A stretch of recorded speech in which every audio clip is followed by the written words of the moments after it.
ৰঙিয়া আৰক্ষীৰ সন্মুখত উত্তপ্ত পৰিস্থিতি।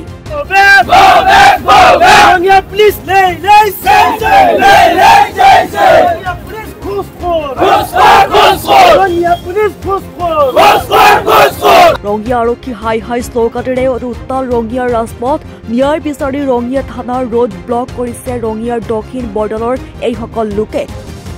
উল্লেখযোগ্য যে বনভোজস্থলীৰ কাজিয়াই চৰম পৰ্যায় পাইছেগৈ ৰঙিয়াত। বনভোজস্থলীৰ কাজিয়াৰ কাৰণেই বুধবাৰৰ পৰা বৰ্তমানলৈকে সন্ধান নাই ধৰ্মেন্দ্ৰ নাথ নামৰ 21 বছৰীয়া এজন যুৱকৰ। সাধাৰণ কথাৰ কাৰণে প্ৰহাৰ কৰাৰ অভিযোগ। বুধবাৰৰ পৰা কোনো সন্ধান নাই এইজন ধৰ্মেন্দ্ৰ নাথৰ। লগতে এই কাজিয়াৰ বাবে আন এজন যুৱকো আহত হৈছে। ৰঙিয়া আৰক্ষীয়ে ইতিমধ্যে এজাহাৰ প্ৰদান কৰিছে পৰিয়ালৰ লোকক, কিন্তু আৰক্ষীয়ে ঘটনা সন্দৰ্ভত গুৰুত্ব নিদিয়াৰ অভিযোগ ধৰ্মেন্দ্ৰৰ আত্মীয়ৰ।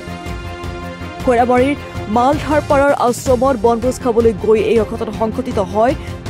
চাৰিচকীয়া বাহনত খুন্দা মাৰিছিল হেৰু ধৰ্মেন্দ্ৰই। তাৰপিছতেই সৃষ্টি হৈছিল উত্তপ্ত পৰিস্থিতি অৰ্থাৎ কাজিয়াৰ। ইফালে এজাহাৰত উল্লেখ কৰা মতে গাড়ীখন হোৱা ক্ষতিৰ বাবদ ধন লৈছে অভিযুক্তই ধৰ্মেন্দ্ৰ নাথৰ পৰিয়ালৰ পৰা। তেখেতসকলৰ লগত মানে কি খানাৰ পাৰ্টি আছিল, লোক আছিল, তেখেতসকল কিন্তু এতিয়াও ঘৰত আছে। আমি জানো আমাৰ ফালৰ পৰা অনুসন্ধান চলাইছোঁ, তেখেতসকল কিন্তু ঘৰত আছে। আৰু হিমাংশু কাকতি মূল অভিযুক্ত যিজন হিমাংশু কাকতি বুলি কওঁ, তেখেতক পুলিচ প্ৰশাসনৰ ফালৰ পৰা ফোন কৰি কিনে তেখেতক জনাইছে যে এনেকৈ হ'ব, তই ঘৰৰ পৰা বাহিৰ হোৱা। কাৰণ তেখেতে ৰাতিপুৱা গেৰেজ খুলিছে, 12টামান বজালৈকে গেৰেজত আছে। তাৰপিছত পুলিচ যোৱাৰ আগত গেৰেজ বন্ধ কৰিছে। আমি যিহেতুকে ৰঙিয়াতে চলি থাকোঁ, সেই কথাখিনি আপোনালোকৰ আগত অৱগত কৰালোঁ। আৰু কালি মানে আমি খানা খাইছিলোঁ ইয়াতে ওচৰতে, খানা খাই থাকোঁতে খানা আমাৰ খাবলৈ হ'লে লাষ্টত আমি খাই কিনে ওলাই অহাৰ টাইমত ই বাইক লৈ কিনে অকলে আহিছে। আহি কিনে কাৰ এখনত খুন্দা লাগিছে, লাগি কিনে তাতে মাৰামাৰি হ'ল। তাৰমানে সিহঁতক তাক মাৰিলে, ল'ৰাজনক মাৰিছে, বহুত মাৰিছে।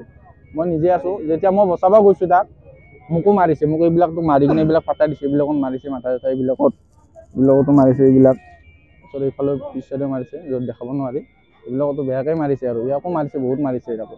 তাৰপিছত মই কিবাকৈ বল থকাৰ কাৰণে মই পলালোঁ। মানে নামটো হিমাংশু কাকতি, পিছত আৰু নামটো নাজানো, কিন্তু চিনি পাওঁ আৰু মানে দেখা পাওঁ। মানে ইহঁতে টোটেলি ধৰক 12জনমান আছে, থাকিলে মানে 7-8জন মানেহে মানে মাৰিছে। আৰু কেইজনমান চাই থকাও আছে আৰু মাজতে এনেকুৱা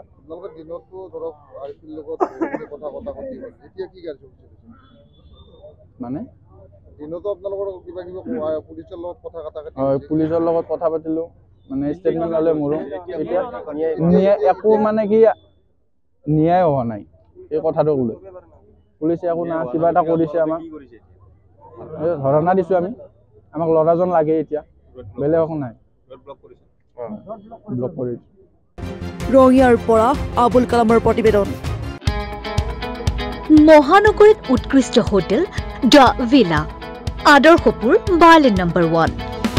কাহিলীপাৰা সৰ্বশিক্ষা অভিযানৰ কাৰ্যালয়ৰ কাষতে হোটেল দ্য ভিলাত আছে উৎকৃষ্ট মানৰ সা সুবিধা, য'ত আছে আটকধুনীয়া কোঠা, লগতে পাব লাক্সাৰী সুইট আৰু ডিলাক্স ৰুম। তদুপৰি ৰেষ্টুৰেণ্টত পাব আপোনাৰ মন পচন্দৰ সুস্বাদু খাদ্য, আৰু পাব বাৰ আৰু ছুইমিং পুল। দ্য ভিলাত পাব আপুনি নৈসংগিক পৰিৱেশ আৰু সুস্বাদু খাদ্যৰ সম্ভাৰ।